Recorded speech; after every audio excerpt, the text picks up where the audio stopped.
Shalom, salam sejahtera untuk kita semua. Perkenalkan, nama saya Gusti Florencia Neno dari program studi pendidikan Kristen anak usia dini. Tujuan dari video ini, saya akan menjelaskan materi tentang mempelajari psikologi. Di sini ada 4 teori belajar psikologi, yaitu teori belajar psikologi kognitif, behavioristik, humanistik, prestasi belajar, dan perilaku belajar.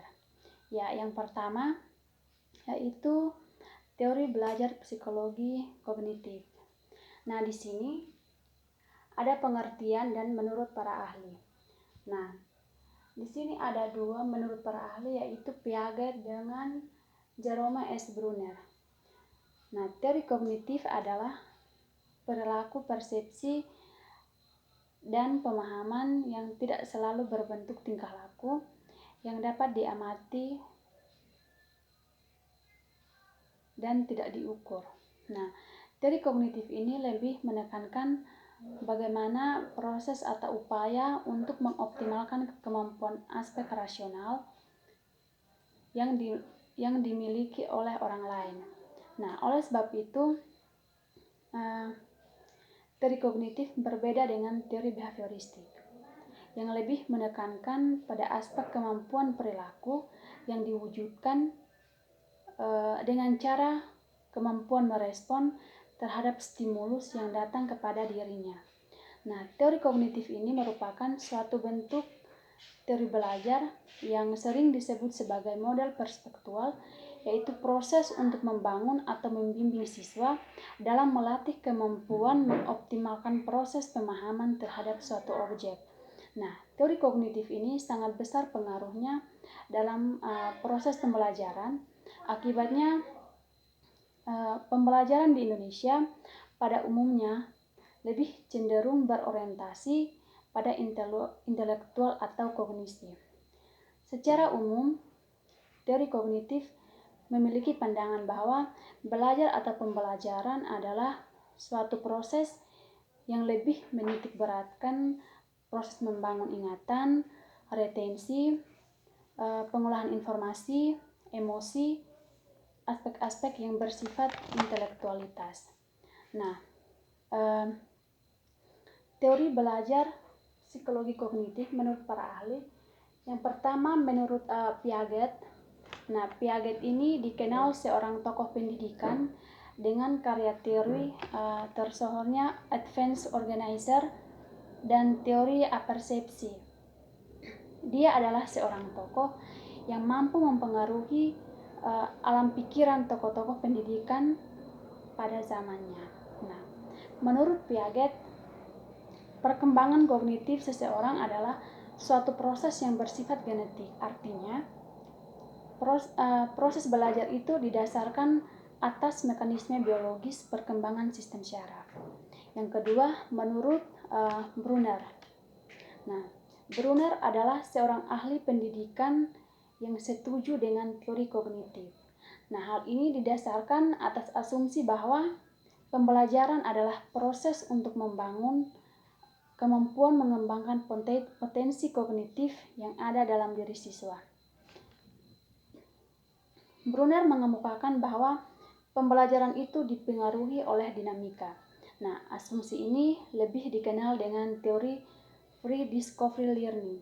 Artinya, proses pembelajaran akan efektif dan efisien jika sebagai seorang guru memberikan kesempatan kepada siswa untuk menemukan suatu konsep teori, aturan atau pemahaman melalui contoh-contoh yang mereka jumpai dalam kehidupan. Poin yang kedua adalah teori belajar psikologi behavioristik. Nah, di sini ada pengertian dan menurut para ahli. Di sini ada 3, yaitu yang pertama Thorndike, yang kedua Ivan Pavlov, dan yang ketiga Burkhurst Skinner. Nah, teori behavioristik adalah teori yang mempelajari perilaku manusia.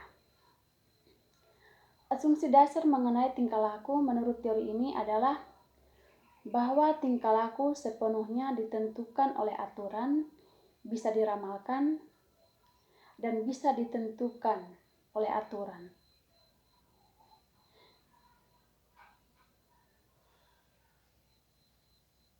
Karena semua tingkah laku yang baik, bermanfaat, ataupun merusak merupakan tingkah laku yang dipelajari. Nah, teori belajar psikologi behavioristik menurut para ahli yang pertama yaitu Thorndike. Dia adalah seorang tokoh pendiri aliran tingkah laku. Teori behavioristik dikaitkan dengan belajar adalah proses interaksi antara stimulus atau yang berupa pikiran, perasaan, atau gerakan dan respons yang berupa pikiran, perasaan, atau gerakan. Nah, dalam implementasinya, siswa sekolah dasar mengalami peningkatan kemampuan membaca dengan adanya cara interaksi siswa dengan media belajar. Dalam hal ini berupa media cerita bergambar. Nah, ahli yang kedua yaitu Ivan Pavlov. Klasik conditioning atau pengkondisian atau persyaratan klasik adalah proses yang ditemukan Pavlov melalui percobaan terhadap hewan anjing. Nah, di mana perangsang asli dan netral dipasangkan dengan stimulus bersyarat secara berulang-ulang sehingga memunculkan reaksi yang diinginkan. Dari contoh percobaan tentang hewan anjing, bahwa dengan menerapkan strategi Pavlov, ternyata individu dapat dikendalikan melalui cara dengan mengganti stimulus alami dengan stimulus yang tepat untuk mendapatkan pengulangan respon yang diinginkan. Sementara individu respon yang diinginkan tidak menyadari bahwa ia dikendalikan oleh stimulus yang berasal dari luar dirinya. Yang ketiga, menurut Skinner,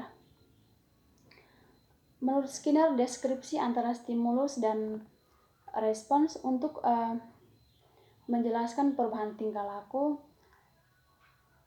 atau dalam lingkungan atau dalam hubungannya dengan lingkungan adalah deskripsi yang tidak lengkap. Nah, respons yang diberikan oleh siswa tidaklah sesederhana itu. Sebab pada dasarnya setiap stimulus yang diberikan berinteraksi satu dengan lainnya, dan interaksi ini akhirnya mempengaruhi respons yang dihasilkan. Sedangkan respon yang diberikan juga menghasilkan berbagai konsekuensi yang pada gilirannya akan mempengaruhi tingkah laku siswa. Yang berikut, poin yang ketiga, yaitu teori belajar psikologi humanistik. Nah, di sini ada pengertian dan menurut para ahli di sini ada dua, yaitu yang pertama Carl Rogers dan Arthur Combs. Nah, teori belajar psikologi humanistik adalah suatu teori dalam pembelajaran yang mengedepankan bagaimana memanusiakan manusia, serta peserta didik mampu mengembangkan potensi dirinya. Teori belajar psikologi humanistik menurut Carl Rogers membedakan dua ciri belajar, yaitu yang pertama, belajar yang bermakna terjadi jika dalam proses pembelajaran melibatkan aspek pikiran dan perasaan. Yang kedua, belajar yang tidak bermakna terjadi jika proses pembelajaran melibatkan aspek akan tetapi tidak melibatkan aspek perasaan peserta didik. Yang kedua, menurut Arthur. Nah, Arthur Combs berpendapat bahwa banyak guru membuat kesalahan dengan berasumsi bahwa peserta didik mau belajar apabila materi pelajarannya disusun dan disajikan sebagaimana mestinya. Yang keempat, poin yang terakhir, yaitu prestasi belajar dan perilaku belajar. Di sini ada pengertiannya, itu pengertian belajar dengan perilaku belajar. Salah satu manifestasi dari masalah pendidikan adalah kegiatan yang disebut dengan belajar. Nah, belajar adalah hal yang paling vital dalam setiap usaha pendidikan, sehingga tanpa belajar sesungguhnya tidak ada pendidikan. Sedangkan perilaku belajar adalah suatu sikap yang muncul dari diri siswa dalam menanggapi dan meresponi setiap kegiatan belajar mengajar yang terjadi. Sekian dari saya. Terima kasih. Salam.